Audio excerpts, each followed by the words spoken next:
사람은 언제 또는 어떻게 변화되는 것일까? 그러한 주제를 가지고 우리 한번 살펴보았으면 합니다. 신앙인이라면 반드시 변화되어야 합니다. 아멘이라는 사람이 없는데요. 신앙이라면 반드시 변화되어야 됩니다. 네. 그러나 그렇게 변화되지 않는 사람들이 많다고 하는데 문제점이 있습니다.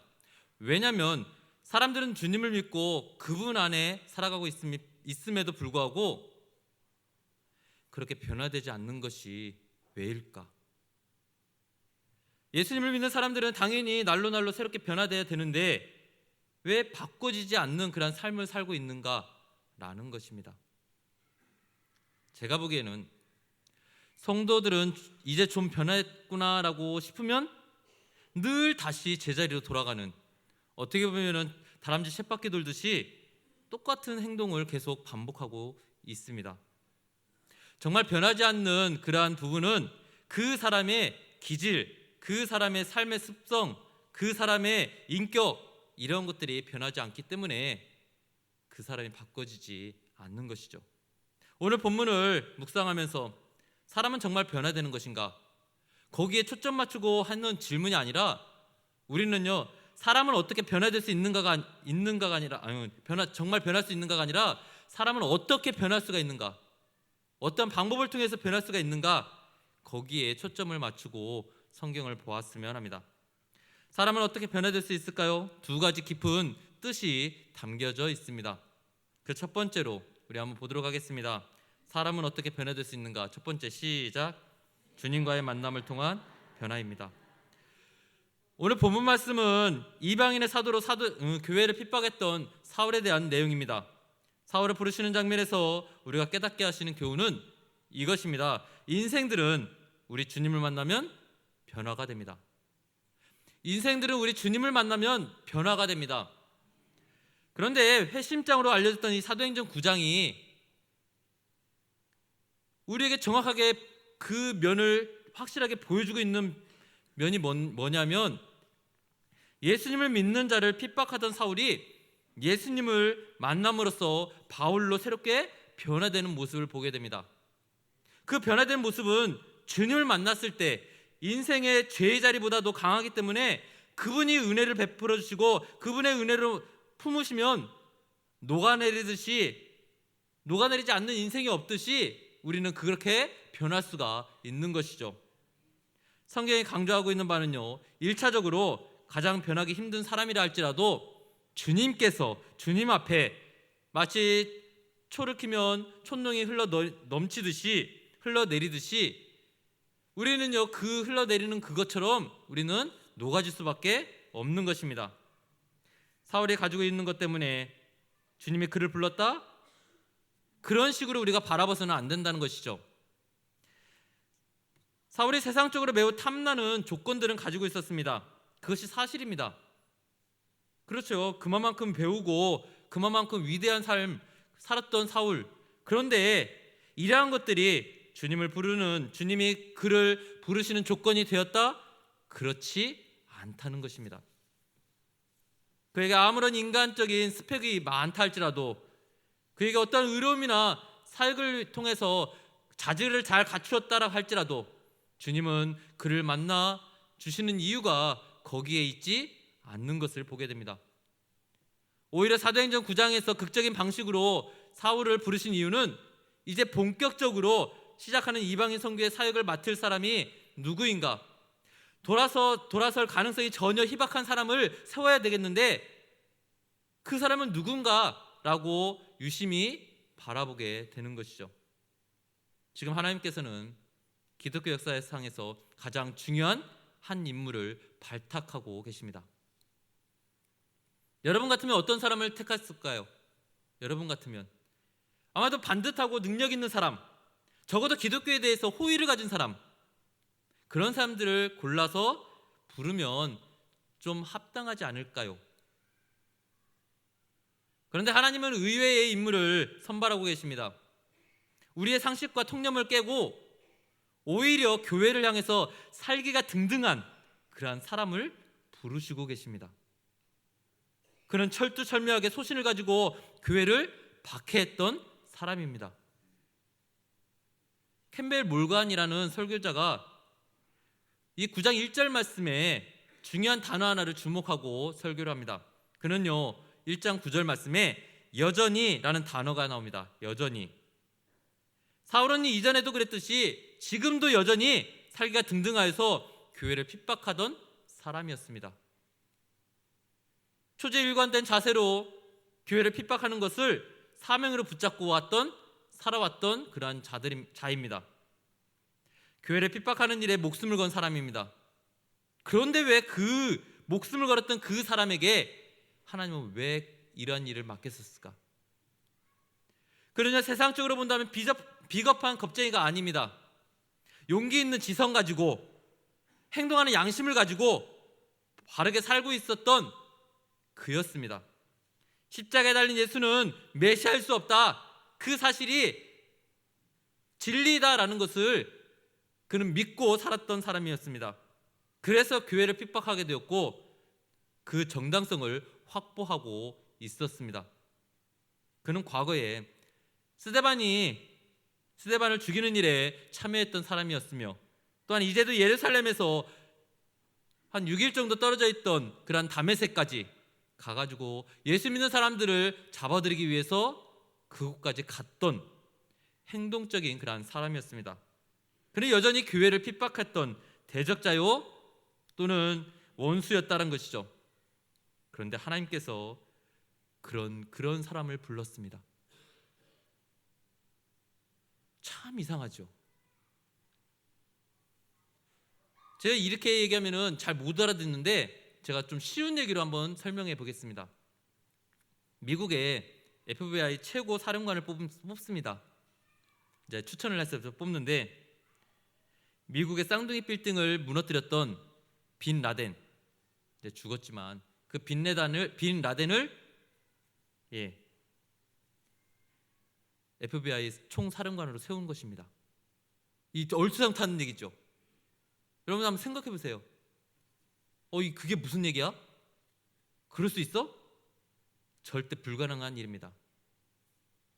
오늘 본문 말씀 중에 그 불가능한 일이 전개되고 있습니다. 사울이 개종한 바로 그와 비슷한 정도의 이야기다라는 것이죠. 어떻게 기독교 역사의 가장 위대한 사역을 감당할 사람을, 교회를 원수로 여기는 그러한 사람을 택해서 그 사람에게 맡기셨냐라는 것입니다. 이러한 사실을 통해서 성경은 도대체 뭘 강조하고 있을까? 그가 주님에게 돌아오고 싶어서 돌아선 것도 아니고 아무리 눈을 씻고 봐도 그 사람만한 적임자가 없었기에 그를 세웠냐? 그것도 아닌 것 같습니다. 주님은 그를 만나신 것도 어떻게 보면은 도저히 이해하지 못할 그러한 상황에 우리가 그 상황을 오늘 읽었던 말씀 속에 그대로 담겨져 있는 것이죠. 오히려 하나님의 은혜다, 하나님의 은혜입니다라고 고백할 수밖에 없는 그러한 말씀을 우리가 본문 말씀으로 읽었습니다. 우리 주님이 측량할 수 없는 은혜 안에서 기독교의 원수도 하나님 나라 사역을 위해서 1등 공신이 될 수 있다라는 메시지를 담고 있습니다. 이에 대해서 바울이 디모데 전서 1장 12절에서 16절 말씀에 다음과 같이 고백을 합니다. 그 증거를 한번 보십시오. 1장 12절에서 16절 말씀 한번 보겠습니다. 우리 다 같이 한번 보겠습니다. 12절 제가 읽고 13절 여러분들이 읽고 해서 교독하겠습니다. 그리고 마지막 16절은 다 같이 읽도록 하겠습니다. 나를 능하게 하신 그리스도 예수 우리 주께 내가 감사함은 나를 충성되이 여겨 내게 직분을 맡기심이니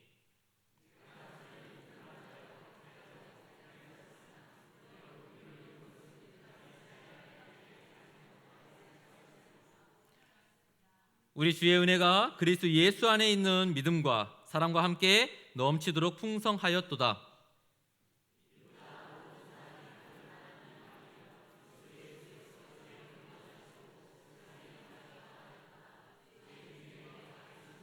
우리 다 같이요.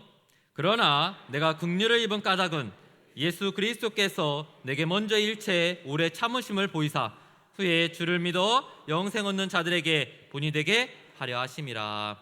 아멘. 중요한 구절은 16절입니다. 우리가 다 같이 읽었던 16절. 16절에서 바울은 자신이 이렇게 새롭게 변화된 이유를 설명하고 있습니다. 바울은 주를 믿어서 영생 얻은 자들에게 본이 되게 하려 하심이다 라고 고백하고 있습니다. 도대체 무엇을 위한 본이 된다라는 말일까요? 잘난 사람의 모델이었고 책으로 쓰일 수 있는 사람의 모델, 그 모델이 바로 나다라고 자신 있게 말할 수가 있었습니까? 우리는요, 예수 그리스도께서 내게 먼저 오래 참으심에 본이 되게 하셨습니다. 오래 참으심. 16절 말씀해 보니까 내게 먼저 일체의 오래 참으심을 보이사라고 말씀합니다. 죄인 중에 괴수로서 주님의 가슴을 가장 아프게 했던 그런 사람이었던 내가 그 은혜에 감전되어서 다시 주님 앞에 돌아올 수 있는 기회가 있었는데 그 기회 있을 때까지 하나님께서는 참으셨다는 것이죠. 그 증거를 분명히 드러내고 본보기가 바로 나다라고 말할 수가 있습니다. 그러니까 하나님이 사울을 바울 되게 하신 것은 그를 필요로 해서 스카우트 하신 것이 아니었습니다. 가만히 보니까 내가 너 필요하다 스카우트 한 것이 아니라 그를 부르시고 그에 대해 오래 참으시면은 그런 인내의 결과로서 은혜의 결과로서 그를 부르셨다는 것이죠. 여러분, 오늘 바울과 같은 그러한 인물이 있으십니까? 그러한 사람이 있으십니까? 바울과 동일한 부르심의 자리, 사명의 자리로 오게 된 사람들이 누구겠습니까? 여러분 아니십니까? 그들이 우리임을, 저와 여러분임을 고백해야 된다는 것이죠.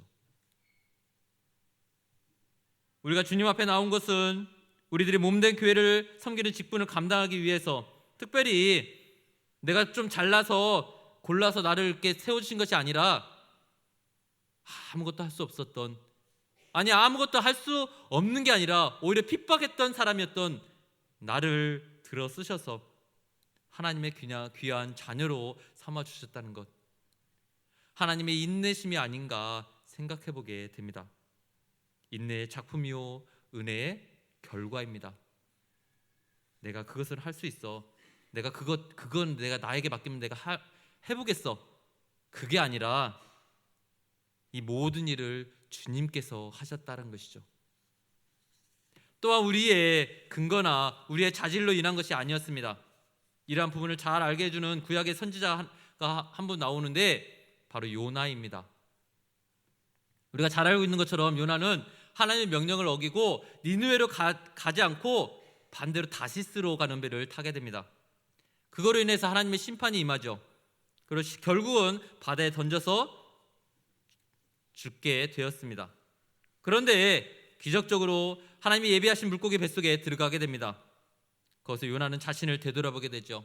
성찰의 시간을 갖게 됩니다. 자신의 과거를 돌이킵니다. 그리고 드디어 니느웨로 갑니다. 여기까지만 보면 하나님께서 요나가 없으면 갈 사람이 없어가지고 끝까지 요나를 고집해가지고 너 요나 가야 돼 해가지고 보내는 것처럼 생각될지 모르겠지만 그 다음이 더 중요한 것입니다. 요나가 너무 필요해서 하나님이 끝까지 도움을 요청하는 것처럼 생각할 수 있겠지만 그러나 결코 그렇지 않습니다. 어떻게 알 수 있냐면 니느웨로 간 요나가 하나님 말씀을 전하는 장면과 그 이후에 그의 모습을 통해서 우리는 잘 알 수가 있습니다. 요나는 어떻게 하나님 말씀을 전했을까요? 어떻게 하나님의 심판과 회복의 메시지를 전했을까요? 기쁜 마음으로 니느웨에 가가지고 너희들 하나님 믿지 않으면 멸망할 거야, 그렇게 신나게 외쳤을까요? 그렇지 않았던 것 같습니다. 그저 니느웨를 향해서 심판의 운명을 통보한 것이 고작이었습니다. 요나서 3장 4절 말씀에 우리 한번 살펴보도록 하겠습니다. 요나서 3장 4절 말씀 다 같이 한번 보겠습니다. 요나가 그 성읍에 들어가서 하루 동안 다니며 외쳐 이르되 40이 지나면 니느웨가 무너지리라 하였더니. 아멘. 그러한 사실이 반증하는 것이 바로 요나서 4장입니다. 거기에 보니까 니느웨가 회개하고 나니까 요나가 성을 냅니다. 요나서 이 4장 1절 말씀에 이렇게 말하죠. 다 같이 보겠습니다. 시작. 요나가 매우 싫어하고 성내며. 아니, 요나가 니느웨가 멸망할 것이야 라고 외쳤는데 이 니느웨 사람들이 다 회개하기 시작합니다. 죄를 무릅쓰고 하나님 앞에 회개하기 시작하죠. 4장에 가서는 요나가 매우 싫어하면서 성을 냅니다. 요나는 옷소매를 걷어붙이고 하나님 향해서 삿대질을 하지 않을까. 그가 얼마나 니느웨에 복음을 전하기를 꺼렸으면 그 회개하는 그 모습을 보면서 하나님 감사합니다 라고 외쳐야 될 그가 반대로 매우 싫어해서 오히려 성내는, 하나님 앞에 화를 내버리는 그런 안타까운 모습들을 보게 되죠. 그런데 그 모습이 바로 저와 여러분이라는 사실입니다. 하나님께서 그가 필요로 부르신 것이 아니라는 사실 우리는 증명하고 있는 것이죠. 오직 그가 그 사역에 쓰임받기에 가장 복 있는 자리가 무슨 자리인가를 우리에게 보여주고 있는 그러한 한 예입니다. 그를 부르신 것은 요나 역시 하나님의 오래 참으심의 열매이자 결과입니다. 하나님께서 요나를 참아서 그를 니느웨까지 보내주시고 그곳에서 주님의 사역을 잘 감당할 수 있도록, 하나님의 사역을 감당할 수 있도록 인도해 주셨다는 것, 하나님의 은혜가 아니면 도저히 이룰 수가 없는 일입니다. 저와 여러분들이 구원받은 것도 하나님의 인내심입니다. 우리들이 하나님 앞에, 하나님 나라에 아무짝없는 존재로서 살아가고 있지만, 그러나 우리를 사용해 주시는 것, 그거 하나만 보아도 하나님이 얼마나 사랑이 많으신지를 우리가 깨닫게 되는 것이죠. 감격해야 합니다. 결국 바울이 주님 만나서 새롭게 되는 장면을 통하여서 우리에게 주시는 메시지는 너무나 분명합니다. 우리 따라서 한번 해볼까요? 예수님을 제대로 만나면 사람은 반드시 바뀔 수 있습니다. 예수님을 경험하면 인생을 반드시 새로워질 수 있습니다. 예수님의 사랑은 인생을 근본적으로 변화시켜 놓을 수 있습니다. 네, 그렇습니다. 예수님 만나면 바뀝니다. 사랑하는 성도 여러분, 우리에게 중요한 것은 늘 제자리 걸음하는 사람들을 보면서 우리가 갖는 느낌과 감정이 우선이 돼야 되는 것이 아니다라는 사실입니다. 과연 성경과 하나님의 말씀은 이에 대해서 무엇이라고 말씀합니까? 우리가 어떻게 느끼고 있는지 간에 성경은 분명히 말씀하십니다. 아무리 불가능해 보여도, 불가능하다라고 할지라도 사람은 주님과 만나면 바뀔 수가 있습니다. 대표적인 예가 오늘 본문 말씀의 사울입니다. 이것이 성경의 증언이요, 우리를 향한 희망의 메시지입니다. 그러므로 이제 우리가 할 일은 무엇입니까? 바로 이것입니다. 그 누구도 함부로 포기하지 마시기를 부탁드립니다. 난 저 사람 진짜, 저 사람한테 저렇게 열심히 전도했는데 안 되겠어. 두 손 들고 돌아오지 마시기를 주님의 이름으로 축원합니다. 그가 누구이든 어떤 죄를 범했든 간에 하나님은 포기하지 않으십니다. 하나님 포기하지 않는데 우리가 포기할 권리가 있습니까? 없습니까? 하나님 포기하지 않으시기 때문에 우리는 어떤 인생이든지 항상 희망을 가지고 계속 전도해야 된다는 것이죠. 우리 주변에 변하지 않는 사람들도 인하여서 신음을 하게 될 때 우리는 이 사실을 반드시 기억했으면 좋겠습니다.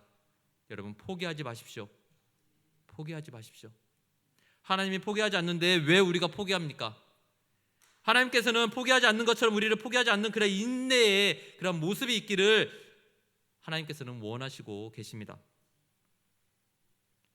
그 하나님의 마음을 우리가 닮았으면 좋겠습니다. 두 번째 한번 보겠습니다. 첫 번째는요, 주님을 만나면 변화되지만, 두 번째는 사람은 어떻게 변화될 수 있는가? 두 번째 다 같이 보겠습니다. 시작. 하나님의 사람과의 만남을 통한 변화입니다. 어떤 인생도 우리 주님을 만나면 새로워질 수 있습니다. 네, 그렇습니다. 새로워질 수 있습니다. 근데 그것으로 끝입니까? 이제 새로워졌으니까 이제 끝이죠. 그렇습니까? 그렇지 않습니다. 주님을 만났음에도 여전히 사람 노릇 못하고 민폐를 끼치는 사람들도 많습니다. 그 이유는 무엇일까요? 거기에 대한 납득할 만한 답이 없습니다. 그런데 그 답은 오늘 본문 말씀에 답이 있습니다. 우리가 이 문제를 풀려 하면은 사울이 주님을 만나서 회심한 그 이후의 장면을 우리가 주목해 보아야 합니다. 만약 예수님 만나면 다 변합니다 라고 교훈이 전부라면 아마도 오늘 본문 말씀의 이야기는 그저 주님이 사울을 만나서 그를 변화시키고 이방인의 사도의 길을 걷게 하신 것, 거기에서 끝나야 됩니다. 이야기가 거기서 끝마치고 그 다음에 9장 20절로 넘어가서 그 다음 일들을 쭉 전개되어야 합니다. 그런데 오늘 9장 1절서부터 9절 말씀 끝나고 10절에서부터 19절 말씀에 아나니아에 대한 이야기가 거기에 들어가게 됩니다. 흥미롭게도 본문에 한 이야기가 더 삽입되는데 9장 10절에서 19절 말씀, 우리는 이 말씀의 내용은 주님을 만나서 3일 동안 눈이 멀었던 사울의 시력이 회복되는 장면과 그로 인해서 성령으로 충만하게 되어서 정식으로 세례를 받는 장면으로 구성되어 있습니다. 흥미로운 부분은 여기에서 주님이 직접적으로 등장하신 것이 아닙니다. 전면에 내세우는 존재는 아나니아라는 사람이었습니다. 이런 의문이 생깁니다. 왜 사람을 동원하고 계실까? 하나님 첫 번째 9장 1절서부터 9절 말씀에 직접 주님이 나타나셔가지고 내가 예수다라고 외쳤는데 그 이후에 주님께서 계속 나타나셔서 계속 했으면 좋았을 텐데, 그러나 10절서부터 19절 말씀에는 아나니아를 세우셔서 사역을 하신 이유가 있었다는 것이죠. 여기에 아주 중요한 두 번째 교훈이 담겨 있습니다. 그것은 인생이 예수님을 만나면 변할 수 있다는 것만이 아닙니다. 물론 변화받기 위해서는 인생들 반드시 하나님을 만나야, 예수님을 만나야 변화받습니다. 그러나 그 다음의 일은 영적 도움을 통하여서 하나님의 사람들이 곁에서 함께 도와주어야 한다라는 것이죠. 온전한 변화의 과정을 통하여서 나아갈 수 있는 방향은 일순간에 변화받아서 되는 것이 아니라 변화받은 사람을 계속 케어할 수 있는 하나님의 사람들이 붙어야 된다는 것입니다. 여러분 가서 한번 전도 한번 해보십시오. 한번 나왔다고 해서 야 나는 됐어 끝이야, 그렇게 전도해서 되는 것이 아닙니다. 1년, 2년, 5년, 10년 계속 같이 다니면서 그 신앙이 어느 정도 성숙될 만큼 성숙될 때까지 우리가 같이 호흡하며 살아가는 것이 우리의 사명이 아닌가 생각해 보게 되는 것이죠. 인생은 주님을 만나서 변하는 것이 동시에 주님을 먼저 만난 성숙한 사람들의 돌봄을 통해서 변화되고 인도받는 것이 우리들의 삶이 아닌가 생각해 보게 됩니다. 다메섹에서 주님을 만난 사울은 어둠의 자리에서 빛의 세계로 나오게 됩니다. 그러나 아직은 온전하지 않았다는 것이죠. 빛의 세계로의 걸음마를 하고 있는 것입니다. 더 나아가서 한 영역이 있습니다. 주님을 만나서 극적으로 변화된 사울은 이제 개인적으로 더 성장해야 될 존재입니다. 주님을 만나서 새로운 세계의 빛을 보았지만 아직은 온전하지 않았던 것을 보게 됩니다. 아마 이렇게 설명하면 좋을 것 같습니다. 마치 주님을 만나는 것이 신생아가 태어나는 것처럼 그와 똑같은 것이다 라고 보면 됩니다. 자, 갓난아기가 어머니 모태에서부터 비로소 빛의 세계를 빛의 세계로 나오게 됩니다. 그러나 나왔다고 해서 그 사람이 그냥 하루아침에 걸어다니고 뛰어다니고 말 다 하고 그러지는 않습니다. 빛의 세계로 나왔지만 이제부터 시작입니다. 아직은 본문의 사울처럼 눈이 먼 상태와도 같습니다. 온전한 성인이 되려면 반드시 누군가의 도움이 필요하다라는 것이죠. 그렇지 않으면 결코 살아갈 수가 없는 것입니다. 성숙한 사람으로 결코 변할 수가 없는 것이죠. 사람이 진정한 성숙한 사람으로 변화되려면 그 사람 주변에 성숙한 아나니아가 있어야 합니다. 주님은 바로 사울이 영적으로 새롭게 탄생한 이후에 그를 돌보는 자로서 그의 부족을, 그의 연약함을 아나니아에게 메우도록 하셨습니다. 아나니아는 빛을 향한 온전한 걸음을 걸어가는 사람들을 돕는 자의 역할을 감당했다라는 것이죠. 먼저 위대하신 변화의 주체이신 우리 주님을 만나서 그 빛의 역사로 인하여서 성숙한 한 사람, 그런데 아직도 공동체 또는 교회 안에 온전한 모습으로 들어갈 수 있는 그런 위치가 아니었던 그 사도 바울을 그는 신생아로서 그를 잘 돌봐 주어야 한다라는 것이죠. 부모의 역할입니다. 다음으로 빛이신 우리 주님으로 인하여서 먼저 성숙된 자리로 나아갔던 아나니아와 같은 그러한 깊은 돌봄과 배려가 있을 때 우리는 죽어가는 자리에서 구원시키고 그리고 그 사람을 끝까지 하나님의 백성으로서 하나님의 자녀로서 살아갈 수가 있는 것입니다. 예를 들면 이런 것입니다. 어떤 사람이 알코올 중독에 빠져 있습니다. 근데 그 사람은 알코올 중독 자리에 있는 그 사람은 회복에 되는 길이 무엇인지 알고 있습니다. 내가 어떻게 하면 회복할 수 있는지를 압니다. 그래서 그는 결국은 주님을 만나게 되죠. 은혜를 누리게 됩니다. 그리고 나는 이제 주님을 만났으니까 이제 다시는 술을 가까이 하지 않겠습니다 하고 고백합니다. 그런데 그 고백했던 그 이후에 그 사람이 그냥 고백했으니까 이제 완전히 해결됐구나 라고 생각되어서 아무도 접근하지 않는다면 그 사람은 곧 옛생활로 돌아가게 됩니다. 그때 우리는요, 주님을 만나도 사람은 잘 안 바뀌네 라고 생각할 것입니다. 그 중독된 사람이 변화가 안 된 이유가 무엇이냐? 일순간에 주님이 만나서 변화되어서 아직 변화가 되지 않아서 그랬습니까? 변화가 되었습니다. 그런데 더 중요한 것은 성숙된 사람이 그 옆에 함께하지 않았기 때문에, 중독되지 않는 사람이 옆에서 자꾸 격려하면서 그래 잘했어 하면서 칭찬하면서 같이 있어줘야 되는데 그렇지 않기 때문에 그 사람은 다시 옛생활로 돌아갈 수밖에 없었다는 것이죠. 그 알코올 중독자에게 필요한 것은 주님을 만나는 것이 반드시 필요합니다. 우리 첫 번째 주님을 만나는 것이 필요하다고 했잖아요. 주님을 만나는 것이 필요합니다. 그러나 더 필요한 것은 주님을 만나 치유의 경험을 한 성숙한 공동체가 있어야 된다는 것이죠. 이 두 가지가 다 필요한 것입니다. 오늘 본문에 하나님이 아나니아를 부르실 때 그가 제가 여기 있습니다 라고 대답하는 구절이 나옵니다. 마치 하나님이 쓰시는 비서실장처럼 하나님이 쓰시는 비서실장, 다시 말해서 아나니아는 주님의 부르심에 즉각적으로 응답했습니다. 하나님이 얼마나 편하게 그를 그 사역을 맡길 수 있는 위탁된 사람인지를 여실히 보여주는, 우리가 그러한 사람이 되었으면 좋겠습니다. 아나니아와 같이 하나님이 보시고 내가 저 사람을 전도했는데 저 사람에게 맞는 사람이 누굴까? 이렇게 많네. 아무나 골라서 해도 되겠네.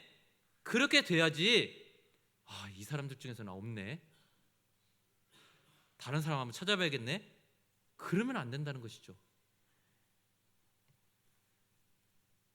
아나니아는 언제든지 주님의 명령이라면 모든 것을 내어드릴 수 있는 준비가 되어 있었습니다. 그래서 그는 이렇게 입증합니다. 잠시 그가 사울에게로 가는 그런 명령 앞에서 주전을 합니다. 내가 가도 될까? 내가 듣기로는 사울이 예수님을 믿는 사람들 다 잡아다 죽이려고 왔는데, 그 이야기를 들었는데 내가 가도 될까? 그런 걱정 아닌 걱정도 하게 됩니다. 그러나 그것은 잠시였습니다.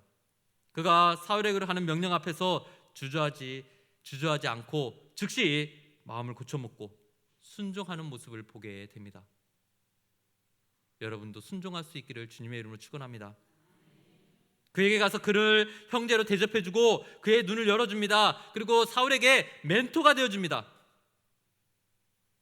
사울이 교회 안으로 들어올 수 있는 공적인 토대를 마련해 주었다는 것이죠. 사랑하는 성도 여러분, 우리는 왜 아나니아와 같은 그러한 믿음이 없을까요?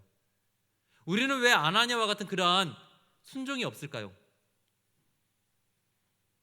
사람이 변화되지 않는다고 맨날 투정대고는 있지만, 그러나 여러분 가가지고 그 사람 앞에 가서 친구가 되어주신 적 있으십니까?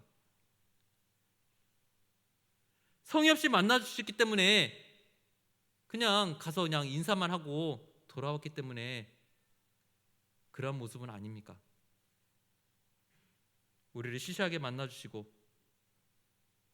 그냥 그렇게 대충대충 살았다면 우리도 역시 세상이 좋아서 세상에 가야 될 그런 사람이 아니었습니까?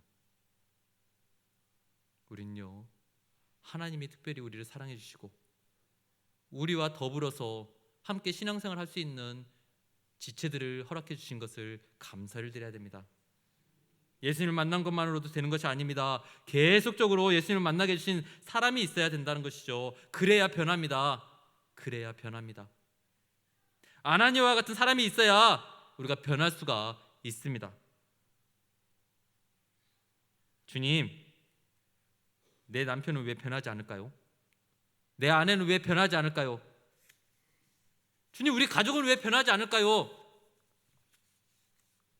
여러분 한번 생각해 보십시오. 하나님 원망하기 전에 한 가지 확인하고 싶은 것이 있습니다. 그건 뭐냐면 우리가 아나니아 역할을 하고 있느냐 그렇지 않느냐입니다. 이 부분에 대해서 먼저 답하기 전에 우리 주님 앞에 주님을 원망하는 그런 말을 해서는 안 된다는 것이죠. 주님은요, 아나니아와 같은 아내를 통해서 남편을 변화시키기를 원하십니다. 주님은 아나니아와 같은 나를 통해서 우리 가족을 변화시키기를 원하십니다. 끝까지 참고 계십니다. 끝까지 변화시킬 때까지. 주님은요, 아나니아인 구역장을 통해서 우리 구역 식구들을 회복하시기를 원하십니다. 주님은 아나니아인 교사를 통해서 아직도 걸음마 자리에 있는 아이들을 변화시키기를 원하십니다. 주님께서는 나를 통해서, 아나니아와 같은 나를 통해서 많은 사람들을 변화시키기를 원하십니다. 그것이 우리 주님이 계획하신 하나님 나라가 이루어지는 방식입니다. 이것이 바로 오늘 본문에서 우리 주님이 아나니아를 등장시킨 이유가 거기에 있습니다. 그렇습니다. 하나님께서 우리로 먼저 은혜를 받게 하시고 성숙의 길로 나아가 계신 이유가 아나니아와 같은 사람을 붙여주셨기 때문에 가능한 것이 아닌가 생각해 보게 되는 것이죠. 사울을 만나준 것만큼 강렬한 은혜로 주님이 그들을 만나 주었습니다. 새로운 빛으로서 마음을 밝혀주었습니다. 그러나 아직 눈뜬 상태가 아니었습니다. 지금 주님을 본 후에 다메섹에서 3일 동안 눈이 멀게 됐던 사울의 상태였습니다.